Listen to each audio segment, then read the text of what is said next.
¿Dónde están los errores de Yamatei? ¿Qué pasó con Yamatei? Iba bien, empezó con credibilidad, hasta en la pandemia iba bonito. ¿Qué pasó?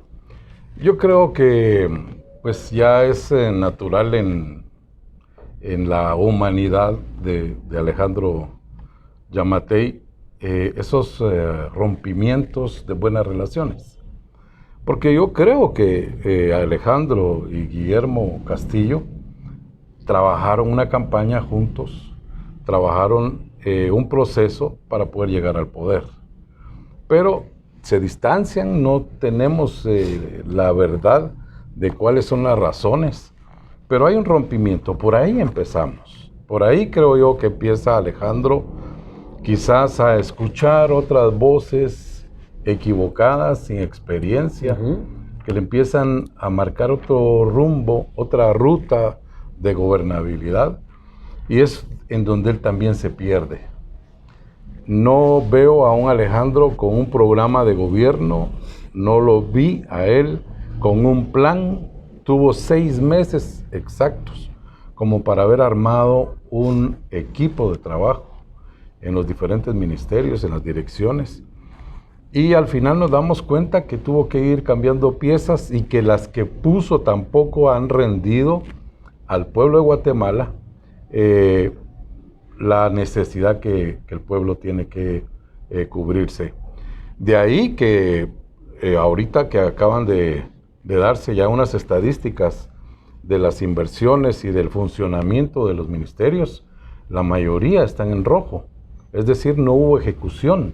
Y eso es por falta de un programa, porque a pesar de que vino la pandemia... ¿Solamente de un programa o de una falta de material humano, falta de conocimiento del Estado?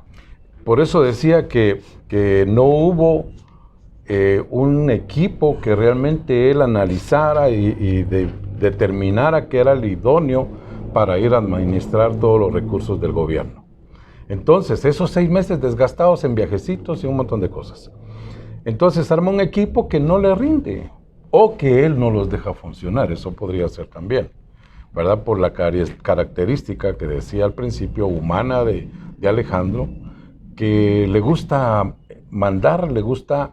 Mira, yo tuve varias informaciones de funcionarios en donde decían, aquí lo que tenga que hacer, yo se lo tengo que consultar al presidente. Nombramiento que tengo que hacer, se lo tengo que consultar al presidente.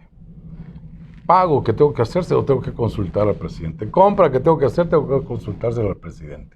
Entonces, él es el que dispone, él es el que dice sí, el que dice no, el que quiere tener acaparado todo el funcionamiento estatal. Y por eso es que creo yo que también hace a un lado a Guillermo Castillo y empieza a gobernar solo y empieza a cometer solo no creo, solo con su centro de gobierno. Por supuesto, digo solo, no acompañado del vice, pero por supuesto, ahí tiene a una Leila Lemus, tiene a Martínez, a Miguel Ángel Martínez, que son los dos consejeros, ¿verdad? Quienes disponen también y que quizás tal vez le han mentido a él, lo han engañado y han puesto figuras que no han funcionado. Yo creo que a Alejandro se le fue en este poco tiempo el control gubernamental, las fallas que se dieron. Cuando uno fiscaliza o busca información de los ministerios, hay muchas cosas que se dejaron hacer, ¿verdad? Y otras que se intentaron hacer con un señalamiento de corrupción. Entonces hay una desgobernabilidad, pero eso tenía que haberlo hecho Alejandro desde el principio, con un buen equipo, con un buen proyecto de nación, con un buen proyecto de gobierno que no tuvo y que sí tuvo 6 meses, que no han tenido los otros presidentes. Sí, 6 meses de preparación y durante el gobierno no logró ejecutar nada. Pues. Así es, así O sea que tenemos 6 años. Mire, como comunicador, ¿dónde notó usted o dónde notaste vos que se empezó a perder la popularidad y la aceptación de Alejandro Yamatei? Algunos dicen que fue con la salida de Paul Anria y el otro asesor de comunicación, que se perdió la línea de comunicación que tenía el presidente y que empezó a bajar sus índices de popularidad porque dejó de comunicar. ¿Qué habrá pasado? ¿Cuál es tu visión? Sí, yo creo que la salida de los dos asesores, que no es que se hayan salido tampoco porque de alguna manera había alguna comunicación, creo que es precisamente esos malos nombramientos que hizo. Carlos Sandoval, con tu perdón, no fue la persona idónea en ese puesto. Para eso se necesita un periodista con conocimiento político, porque es quien le va a poner a él los medios de comunicación en el momento que él va a transmitir alguna información, va a generar algún discurso, pero no había esa comunicación entre Carlos y los periodistas y los medios. Esa separación que empezó también a molestar a Alejandro y que incluso también hubo choques entre periodistas y Alejandro, es por eso mismo, porque no hay un buen asesor. Y eso es lo que tiene que ser un no, y encima cambian a Sandoval y lo mandan a la cultura y ponen a esta señora... Sí, que viene del sector privado, pero viene del sector que no es un generador de opinión, sino que sencillamente son empresarios y que de alguna manera pues se la filtran a Alejandro. Es lo mismo, ¿verdad? No ha habido un buen nombramiento en las instituciones. Y ahí, pues la pérdida de su credibilidad, la pérdida de su imagen, la popularidad que traía, se viene para abajo. Y en esta situación, pues ha sido un perdedor prácticamente en la figura y en el panorama social, político y económico del país. ¿Calculas tú, Oscar, que el retractarse de algunas medidas que había tomado, como el funcionamiento del centro gobierno, es una pérdida para él? El verse obligado a hacer una conferencia de prensa conjunta con Guillermo Castillo, que es la persona que le pidió la renuncia, ¿cómo se ve eso? Bueno, se ve tan destanteado Alejandro que olvida uno de los temas más importantes de esa conferencia de prensa, que era no solo haber jalado otra vez a Guillermo a trabajar con él, sino haber dicho que había cancelado para el 31 de diciembre el centro de gobierno. Ese era quizás uno de los más importantes mensajes que tenía que dar. Pero sale y como que alguien se lo recordó y tuvo que enfrentarlo. No dio chance a que le preguntaran los periodistas cómo había salido o que analizara el tiempo que se había tomado en esa decisión y que también cuál era el resultado que dejaba la función que había ejercido Miguel Martínez. Ahora, vienen y le dan a los guatemaltecos una pastillita de azúcar, un placebo, una distracción con el tema de que van a pedirle la renuncia a los ministros. Pero he sabido que esa es una costumbre regular entre todos los presidentes. ¿Cómo ves? Sí, esa es, como lo manejaste ahorita, una pastillita, pero no causa ningún efecto.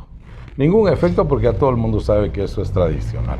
Además, se le ha estado pidiendo por todos los sectores que cambie algunos funcionarios. Entonces, creo que a Alejandro aún le falta mucho para poder tener el perdón del pueblo temporalmente, ¿verdad? Es que también caemos en que los presidentes creen que fueron electos para 4 años y que el pueblo está obligado a mantenerlos y aceptar los 4 años. Eso ya no es posible. Ya tenemos experiencias, ¿verdad? Tenemos experiencias que han pasado y que entonces, si no se trabaja bien, que esa es la obligación de un presidente porque es el primer empleado del país. Si no se trabaja bien, entonces habría que calificarlo y darle oportunidad de otro año o sencillamente pedirle su cargo. Que esto no lo asuste a él, porque así tiene que ser un país democrático. Si no funciona el primer gobernante, hay que darle las gracias. Y eso mismo tiene que hacer él con los funcionarios. ¿Por qué aguantar tanto a un ministro cuando se le está señalando, se le está criticando, se le están presentando pruebas de que hay malversaciones, hay fraudes, hay corrupción, hay malos manejos, hay negociaciones con el sector del narcotráfico, y ahí lo quiere mantener, y ahí lo quiere mantenerse, es como un pulso. Ellos todos son empleados, entonces cada uno, si no pues funciona, podría verse como un quedarse. pulso o como un grado de complicidad con respecto a ese delito. Yo siento de que hay instituciones que le han quedado de deber, le quedan debiendo al gobierno, que le quedan debiendo todas las instancias gubernamentales, que le quedan debiendo a la población. Una de ellas es famosa Comisión Presidencial en contra de la corrupción. No se le ve accionar ahí, no se le ve dientes, no se le ve fuerza. Es para que de alguna manera tuviera una actitud más viva. Bueno, salió tal denuncia en un medio, bueno, vamos a investigar y pronunciarse, va. Pedir pruebas, ahondar en esto. Porque se está hablando de empresas constructoras con vínculos directos que han sido financistas del partido. Pues que no es pecado, pues vender no es pecado, trabajar no es pecado. El problema es ser financista y luego ser proveedor, se ve mal, ¿verdad? Ahora, hablemos del Congreso de la República. El Congreso de la República también ha sido fuertemente cuestionado. ¿Cuál es tu perspectiva de eso? Sí, yo veo que desafortunadamente hubo un buen número de nuevos diputados que por primera vez llegaban al hemiciclo, 120 creo que son los nuevos, pero que también se desperdició ese espacio porque hay muchos diputados que nos están dejando también en deuda por esa representación que tienen del pueblo para poder hacer su trabajo fiscalizador y también de iniciativas de ley, porque se han alargado como siempre. Vinieron estos nuevos ya con la maña de los antiguos, ¿verdad? Que cuando las cámaras de televisión están encendidas, empiezan a hablar y este repite lo que dijo el otro todavía le pega flores al otro, pero no hay una consistencia de poder discutir temas que le aquejan al país y que obviamente ese es el trabajo que deberían de hacer. Y yo creo que es en general, no veo ni siquiera a quienes están tratando de hacer una oposición, que es una oposición acomodada, o los que todavía se dicen llamar de izquierda y que vienen siendo lo mismo. Aquí vienen a hacer lo mismo. Entonces, perdimos esos espacios que debimos haber tenido, porque la representación que traen al Congreso no la están haciendo efectiva. De ahí que tenemos muchos diputados que en sus pueblos están siendo rechazados, ¿verdad? Que los están señalando. Pero desafortunadamente, yo creo que es un órgano que es el legislador, que es quien tiene que hacer defensa de muchos derechos y que no se están cumpliendo. Creo que tiene que haber también una redirección del trabajo legislativo. Hay mucha desinformación también, porque hay cosas que han pasado en el hemiciclo, como lo del presupuesto, por ejemplo, que al final fue ¿Qué me puede decir del presupuesto? ¿Fue manipulado? ¿Fue una situación que se entendió mal por la prensa? No creo que haya sido, digamos, malentendido por la prensa. Creo que fue un motivo para desacreditar más al Congreso. Creo que se aprovecharon los comunicadores, los hombres de opinión, quienes en principio no leen, ¿verdad? Desafortunadamente, aquí alguien levanta una bola y ya la dan como una noticia y se fue caminando y se fue caminando. Desafortunadamente, tampoco el Congreso tiene un medio de comunicación activo y eficaz. Es decir, hay un canal de televisión, hay una estación de radio, el Congreso. Sin embargo, no se aprovecha ese medio. No se aprovecha tampoco las discusiones. Aquí, por ejemplo, vemos que hubo en la Comisión de Finanzas, hubo muchas instituciones públicas y también privadas y también ONGs que vinieron a pelear su pedacito del pastel del presupuesto. Uh-huh.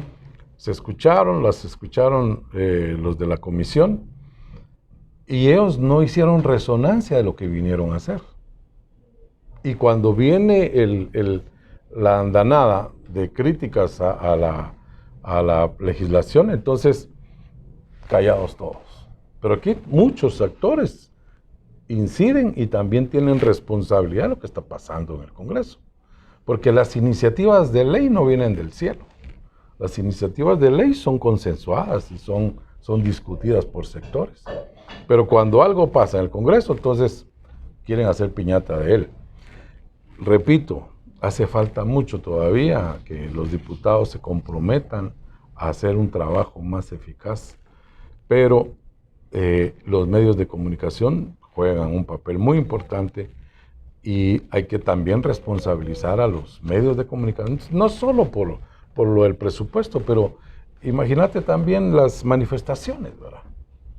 Cuando le dan el espacio a un bochinchero que anda quemando, que anda destruyendo, en tanto que hay manifestantes que están tranquilos, escuchando algún mensaje, entonando el himno nacional, protestando porque no está de acuerdo con algunas cosas, pero le dan más tiempo entonces a aquellos que andan regando y haciendo desastres.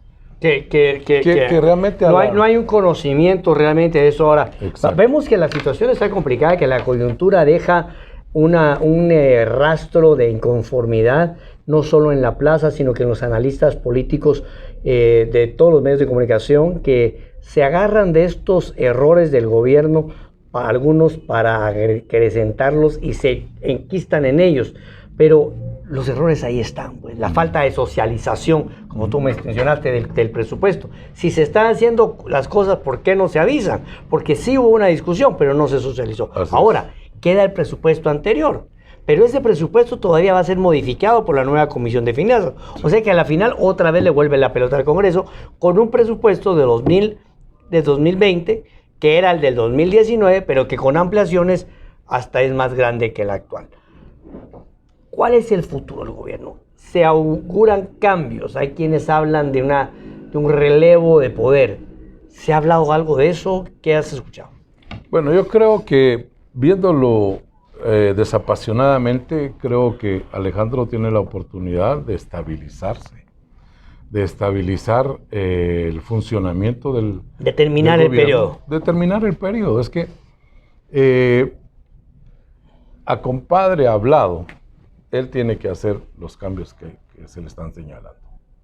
La misma embajada ya mandó un mensaje también, ¿verdad? Que hay que mantener el sistema democrático, que no, ahí dejan entrever que no están de acuerdo en un rompimiento institucional. Se alía otra vez con Willy Castillo, entonces movió ya a Miguel Ángel Martínez, tiene que hacer cambios en los ministerios y empezar a trabajar y dejar que los ministros hagan su función. Porque entonces por eso es que no avanza. Tienen que colocar primero buenos ministros, Oscar. Para empezar. Tienen que colocar buenos ministros que conozcan. Hoy tuve en la mañana una reunión, una denuncia de una persona donde se denunciaban los cobros ilegales de FOPAVI, por ejemplo. Y así todo eso tiene que ser investigado. Pero importante poner gente que conozca del tema, que no lleguen a improvisar, para que no tengamos otra vez una aprendizaje forzado de parte de esto. Así que vamos a hacer un pequeño corte comercial y regresamos con más acá, con Oscar Masaje.